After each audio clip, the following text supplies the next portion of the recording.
Hermanos de Telehit, nos encontramos en un especial de lujo, una banda que ha causado pues mucho furor en el último año, tiene nuevo material discográfico, Rich and the Vine, The Story of the Wild Ones, y tengo el placer de platicar con Black Veil Brides. First of all, thank you very much, it's an honor to talk with you. Thanks for having us, appreciate it. Cool. Now, talking about this album, Rich and the Vine, tell us a little bit the adventure of doing this album. We just wanted to do something different. I mean, obviously we've always been a band that's been very operatic or visually, I guess, theatrical. And it was just kind of the next logical step for us. We made a record that was a bit of a rock opera, and it was a lot of hard work, but we're very proud of it. I think that, do you think that for you it's important to get out from the comfort zone from the last album and start to try to experiment with new sounds for this one? Definitely. You know, it was a completely different approach for us writing this new record. You know, we started with the concepts in writing the, writing the lyrics, the melodies first, and then writing the music around that. It was definitely a new approach for us and a challenge because it was something we'd never done before, and we want to do something bigger. And you did a lot of more instrumentation on this record as well that you can speak about. You know, a lot of more. Yeah, a lot more orchestration, strings, and things that I contributed to the record. We all, and we just want to make something bigger than we've done in the past. Don't make the same record twice, you know. Cool. Now, talking about the single In the End, tell us a little bit the story behind that song. The song, the lyrical content came together pretty quickly. I think that we wanted something that was obviously the closure to the record, and it's all that tequila we've already been drinking here in Mexico City. Tequila is good always. So that El Jimador is getting to you already. all right, so I've had an awful throat day, and we've been on planes all day. We just landed, and I just breathed in my own mucus, and I can't. So someone else has to answer because I literally can't. Someone talk about In the End, please. Yeah, In the End. I didn't hear the question. No, the story behind that song, In the End. I don't know. All right, I'm back. It's basically it's like leaving your legacy. You know, what are you going to leave behind? You know, when you're gone. You know, what have you done with your life? That sort of thing. Cool. Now, great news for all of your fans is Legend of the Black film that you're preparing. Tell us a little bit the adventure of doing it. I mean, obviously, it was something different for us. We had never made a movie before, and we were it was uncharted territory. In a way, it's a very long, extended music video, but the progress in which it was made and the way it was made in was sort of based around the kind of movie ideals. So it's a different experience, and it was a lot of fun. Now, if I research well, the fear concept is like the enemy in the movie, right? And you have 4 songs of the fear of different fear in the album. Did you already knew about doing the movie before creating the album? We not before we started creating the album. No, we started as a concept record, but then as we started writing it, putting it together, we saw it more as like, well, this needs to be a film. You know, just to bring it all together and show it to everyone so that it was we need to make a visual thing to explain. When you listen to a record anyhow, you have visual things that come up in your mind, you know, what that represents, what the artist was thinking. And so this is a thing for our fans to sort of like have a story that goes along. That's not me, that's that guy. So what were we doing with this record?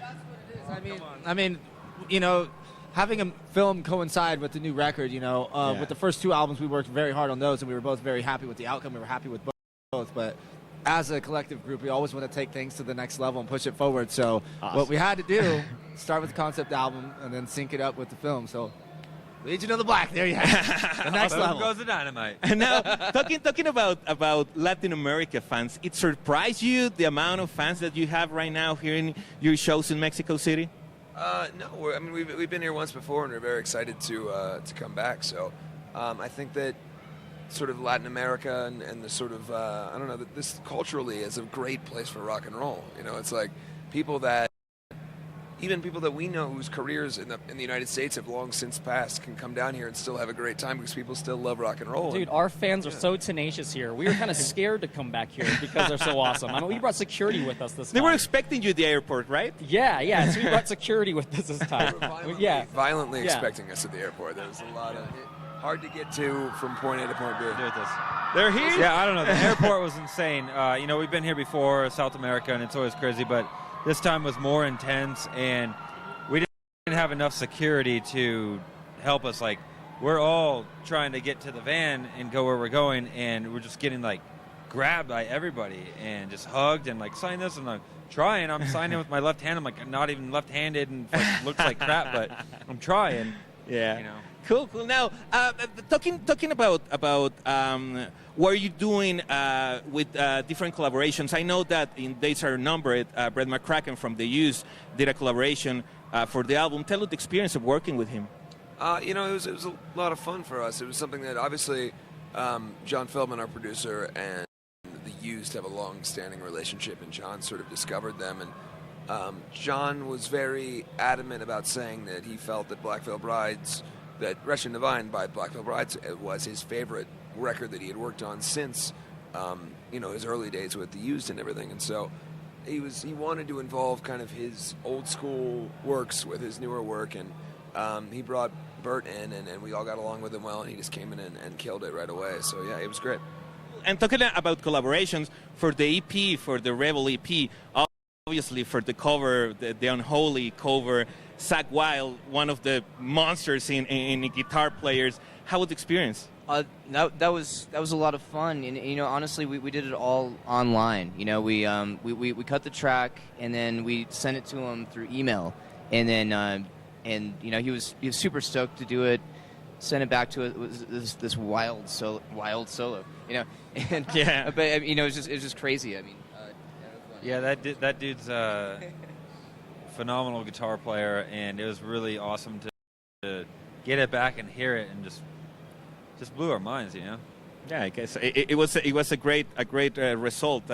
And talking again about the you want to say something? He just took it to the next level. Yeah. Awesome. Yeah, I guess that you always learn about such great musicians. Absolutely, yeah.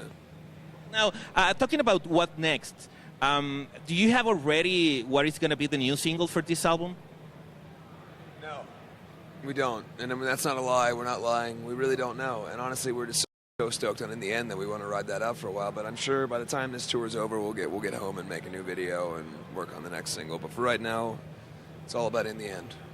Now, we were talking just about Kiss, the cover that you did about Unholy. Talking about those kind of bands like Kiss, like Motley Crue, what could be the most important thing that you admire about those bands?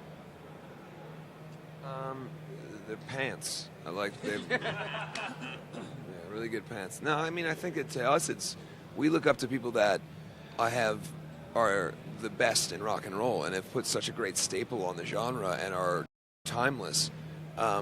When people say derogatory things towards us, like, oh, you're like Kiss, we're like, thank you, because that's one of the most successful rock bands of all time. So we look up to people that are worth looking up to. Yeah, and talking about the video Fallen Angel, that it was a big success here in Mexico. The adventure, the thing that you remember about making that video? We weren't allowed to drink. Yeah. Right. Yeah. I don't know. That was a long day. I mean, we sort of had the same adventure we did now. It's like we played a show. We were on tour. We flew in to do the video. We had to do the video and fly back to tour. So I mean, we wrapped it all up in like a 12-hour span to do that music video. So yeah, I got really sick and had to miss. I did not fly out the next day because I got a horrible fever because we made that video until like 2-3 in the morning in LA, and then we had to fly back to Denver to play a show the next day. So, and I just remember there being a lot of people on that crew that I didn't know what they were doing. Like there was a lot of people working, like shoveling dirt and shit. Like, yeah, there was a lot of people involved.